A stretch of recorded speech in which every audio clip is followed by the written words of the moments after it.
Tous nos cœurs brûlent de cette espérance du retour de notre Sauveur.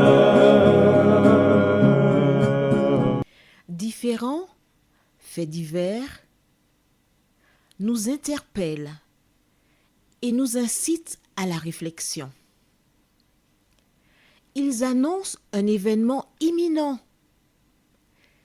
et d'une grande importance. Mais comment l'analyser? En écoutant Jean-Claude qui, à la lumière de la Bible, t'accompagnera et te permettra d'être prête, d'être prêt pour le retour de Jésus. Note que les éditions spéciales sont disponibles sur YouTube. Quelle est la réponse 2? Le 2, c'est le chiffre. Je te salue fraternellement en Jésus-Christ, le Sauveur du monde. C'est Jean-Claude qui partage avec toi cette nouvelle série qui s'intitule « Découvrir la vérité ». C'est avec un immense bonheur que Marco et moi te retrouvons aujourd'hui afin de continuer cette série « Découvrir la vérité ». Aujourd'hui, nous verrons un thème, à savoir Dieu se pourvoira. Juste avant, prions. Notre Seigneur et notre Dieu, grande est notre joie de venir une fois vers toi afin de partager les grâces que tu déverses sur tes enfants. Que le Saint-Esprit continue de nous éclairer et qu'il nous conduise dans toute la vérité, nous t'en prions, au nom de Jésus et pour ta gloire éternelle. Amen. Rappelle-toi, la dernière fois nous avons vu ensemble au livre de Genèse chapitre 22 au verset 7 ce qui suit. Alors Isaac, parlant à Abraham, son père, dit « Mon père ?» Et il répondit « Me voici, mon fils. » Isaac reprit « Voici le feu et le bois. Mais où est l'agneau pour l'Holocauste ?» À travers sa question, Isaac informe que lorsqu'on offrait un sacrifice à l'Éternel, un holocauste, il y avait toujours le bois, le feu. Il n'a pas mentionné le couteau, mais le couteau, parce que c'est lui qui était utilisé pour mettre à mort l'animal et l'agneau. Vois-tu, certaines personnes, à certains moments, décident d'offrir des sacrifices à Dieu et offrent ce qu'ils pensent selon leur propre conviction, mais non pas selon la parole de Dieu. Mais il se trouve que Isaac a appris de son père. Et c'est important pour toi, parent, de te souvenir que lorsque tu donnes à un enfant une éducation très tôt, cela reste marqué dans son cerveau. Cela me fait penser à une expérience avec ma fille aînée. Toute petite, elle commençait à parler et elle a rendu un gaz par le haut.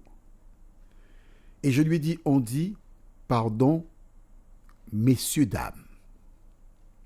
Une seule fois que j'ai dit pardon, messieurs, dames. Et je dis, répète, elle a dit pardon, messieurs, dames. Et j'ai réalisé que j'ai commis une erreur. Parce que souvent des gens disent pardon, messieurs, dames, mais c'est du créole. L'autre devrait dire pardon, mesdames et messieurs. Et quand j'ai réalisé mon erreur, je lui ai dit tout de suite, non chérie, on dit pardon, mesdames et messieurs. Répète, pardon, mesdames et messieurs. Encore, pardon, mesdames et messieurs, pardon, mesdames et messieurs. Au moins 5 fois, je dis répète. Alors je dis maintenant, quand on rend gaz, qu'est-ce qu'on dit?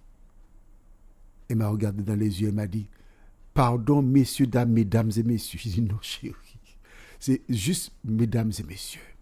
Elle l'a entendu une seule fois. Son cerveau l'a enregistré. Et c'était là. J'ai dû travailler longtemps pour enlever de ce petit cerveau mon erreur. Mais Isaac, lui, ne s'est pas trompé. Il dit à son père, papa, mais voici le bois, le feu. Mais où est l'agneau? On ne peut pas mettre le feu s'il n'y a pas un agneau, papa. Il a posé la question gentiment. Et c'est alors qu'Abraham, et le verset du jour, c'est le verset 8.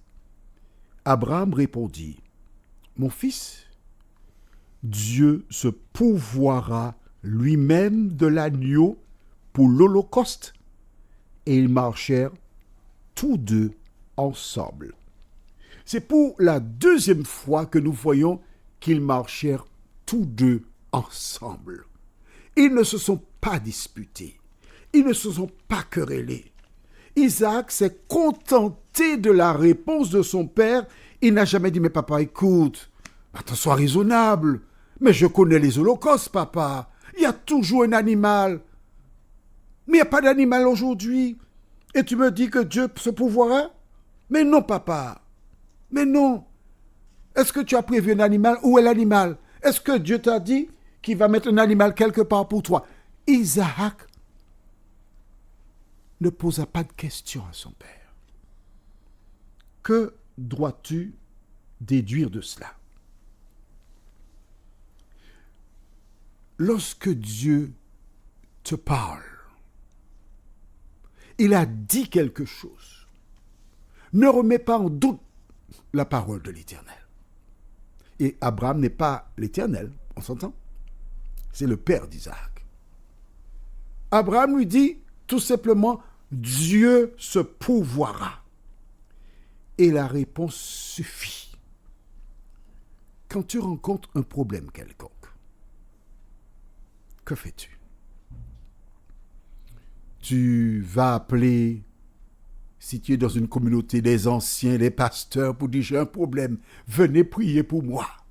C'est ce que tu fais? Dis-moi. Si tu le faisais jusqu'à maintenant, je t'invite à changer d'attitude. Pourquoi?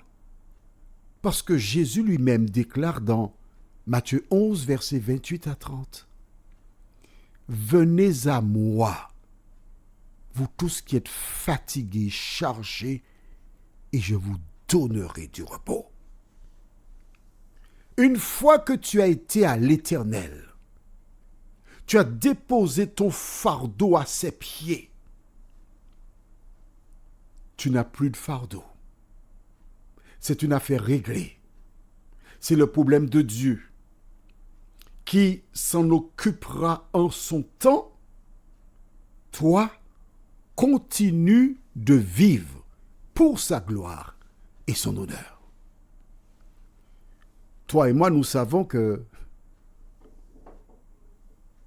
Abraham n'a pas la réponse. Rappelle-toi. Lisons donc au même chapitre 22 pour te rafraîchir la mémoire. À partir du verset 1er.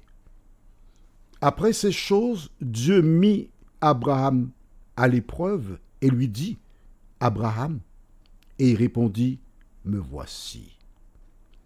Dieu dit, prends ton fils, ton unique, celui que tu aimes, Isaac, va-t'en au pays de Morija et là offre-le en holocauste sur l'une des montagnes que je te dirai.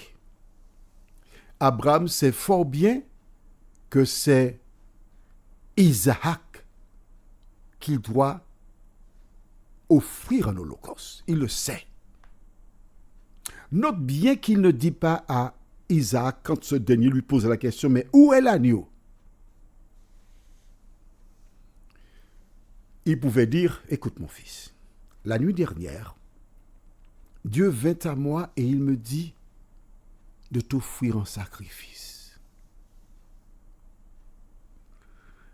Quand je lis ce passage, je reste toujours émerveillé. Parce que si mon père me disait « Dieu m'a dit de t'offrir un sacré », il n'a pas eu le temps de dire ce que la poussière de mes pieds aurait certainement recouvert son visage. Alors probablement Abraham, ne voulant pas inquiéter Isaac, ne lui donne pas la réponse. Il lui dit « Dieu se pourvoira ». Il ne sait pas ce que Dieu fera, mais il sait que Dieu fera quelque chose. Quel que soit le problème que tu rencontres, quelle que soit la difficulté, tu ne vois pas la sortie. Rappelle-toi, Dieu n'abandonne jamais ses enfants. Prions. Notre Seigneur et notre Dieu, grande est notre joie en cet instant. Cet homme Abraham qui a reçu un ordre, qui obéit à ce dernier, qui avance tranquillement, à aucun moment il y a la peur, l'inquiétude, la tristesse sur son visage. Mais l'assurance que tu te tiens à côté de lui et tu n'abandonnes jamais tes enfants. Seigneur, aide-nous aider au milieu des épreuves, à garder nos yeux sur Jésus, à ne pas nous inquiéter, à croire que tu pourvois à tous nos besoins, nous t'en prions, au nom de Jésus, notre seul Sauveur, et pour ta gloire éternelle. Amen. Quel bonheur pour nous de savoir que Jésus se tient près de nous. Quelle joie de savoir que nous ne sommes pas seuls. Car plus tard, s'adressant aux disciples, dans Matthieu 28, au verset 20, Jésus déclara « Et voici, je suis avec vous tous les jours, jusqu'à la fin du monde. » Oh, tu me répondras probablement, oui, mais je ne vois pas encore le bout du tunnel. Je ne vois pas ce que Dieu fait dans ma vie. Je te répondrai tout simplement. Le seul fait que tu écoutes cet audio est la preuve que l'Éternel t'aime. La preuve que l'Éternel se tient près de toi. Car Dieu utilise toujours des humains pour venir en aide aux humains. Que l'Éternel te garde et qu'il te bénisse.